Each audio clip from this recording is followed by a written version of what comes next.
안녕하세요. 세상의 나그네 오목사입니다. 지난 시간에 우리는 국교화 과정 중에서 콘스탄틴 대제를 보았습니다. 오늘은 국교화 과정 중에서 두 번째 중요한 인물인 테오도시우스 황제를 보도록 하겠습니다. 서방의 그라티안 황제는 동방을 통치하던 삼촌 발렌스가 하드리아노플에서 고트족과의 전쟁에서 전사합니다. 그래서 이 동방의 황제로 이 테오도시우스를 지명합니다. 테오도시우스는 이 378년 하드리아노플에서 승리한 고트족들을 평정했던 사람입니다. 교회론적으로 황제는 그라티안의 정책을 개성했으며 정통주의의 확립에 전력했습니다.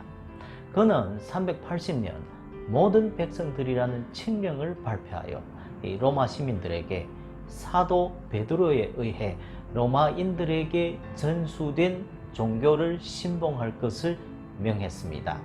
이 종교는 로마 감독 다마수스 및 알렉산드리아 감독 피터가 추종하던 형태의 종교입니다. 다시 말해 이는 동일한 존엄성을 가진 한 신위와 경건한 삼위일체이신 성부, 성자, 그리고 성령의 교리를 믿는 것을 의미합니다. 이는 곧 정통적인 신앙을 의미했습니다.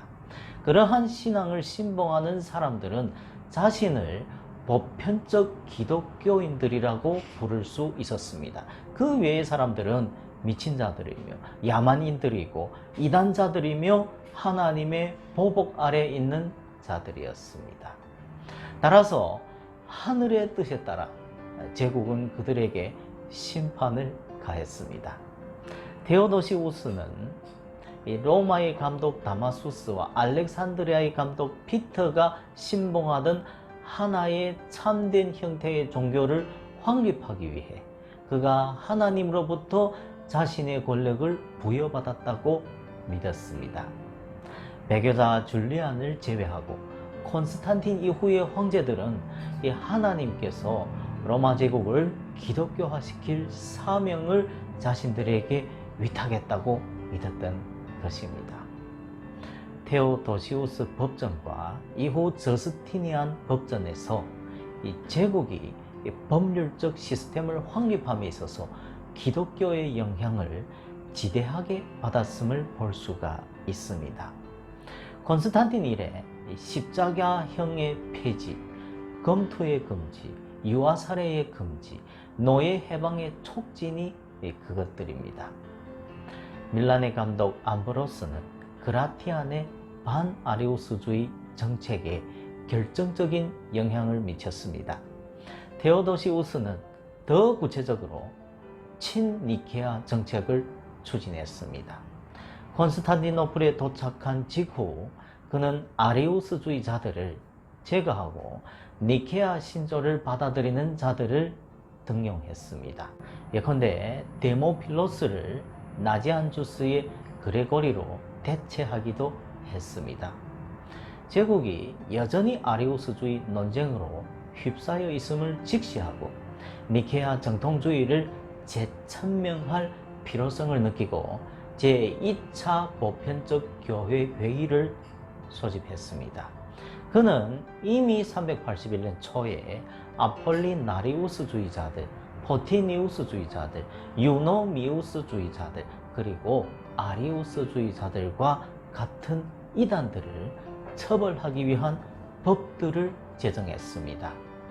참된 교회를 혼란시키는 자들을 추방함으로써 보편적 교회는 다시 신앙상의 일치를 이룩할 수 있었습니다.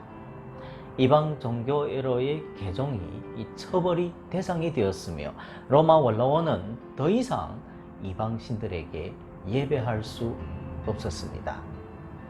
아들 그라티안과 함께 서방을 통치하던 발렌티니안 1세는 372년 이미 마니교도들을 금지한 적이 있는데 381년 테오도시우스는 이들에 대한 조처를 강화했습니다.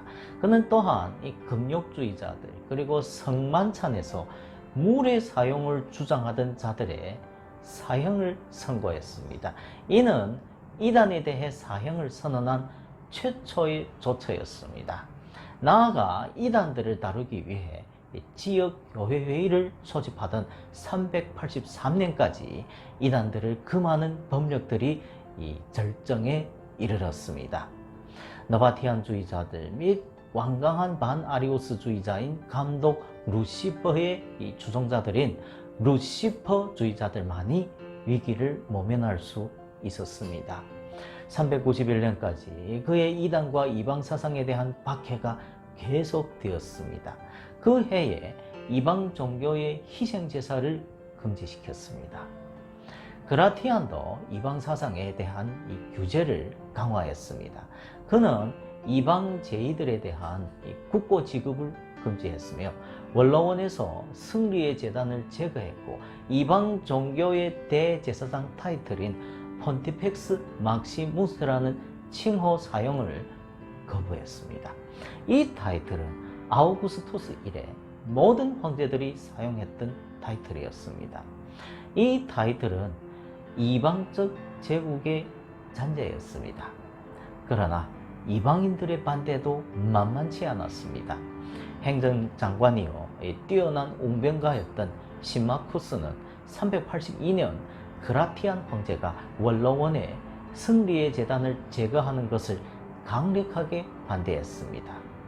이는 새 종교와 구 종교 사이의 최후의 지적인 투쟁이었다고 할 수 있습니다.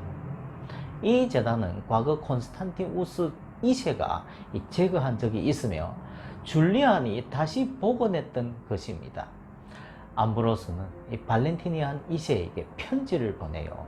이 승리의 제단의 복원을 강력하게 반대했습니다. 한편 392년 발렌티니안 2세의 사후 등극한 유게니우스는 로마의 이방인 귀족들과 연합한 적이 있습니다. 392년 말 테오도시우스는 이 법적인 조처를 통해 이방 사상을 배격했는데 희생제사 등 모든 이방 종교의 관습들을 금지했습니다. 황제는 이 올림피아의 제우스상을 파괴하기도 했습니다. 그는 392년 기독교를 국교로 선포했습니다. 그러자 이방인들은 유게니우스주의에 몰려들었습니다. 그는 393년 알프스를 건너 원로원의 승리의 여신의 제단을 복원하려던 노력에 합류했습니다. 이에 테오도시우스는 그의 두 아들과 함께 적들의 영토에 도달했습니다. 우여곡절 끝에 저항은 끝나고 말았습니다. 유게니우스는 살해되었으며 야만인 장군 아르보가스트는 자결하고 말았습니다. 이 이후 서방에서 테오도시우스의 반이방적 종교 정책은 절정에 이르렀습니다.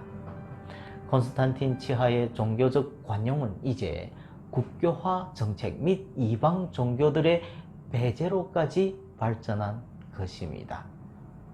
서방의 어린 황제 그라티안의 아들 발렌티니안 2세는 이 서방의 새로운 세력인 막시무스를 두려워한 나머지 모친과 함께 테오도시우스에게로 도피했습니다. 막시무스는 결국 테오도시우스에 의해 처형되고 말았습니다.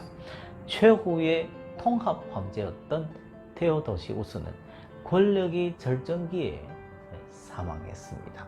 어떤 학자는 그가 사망한 395년 1월 17일에 고대가 종언을 고하고 중세가 시작되었다고 합니다.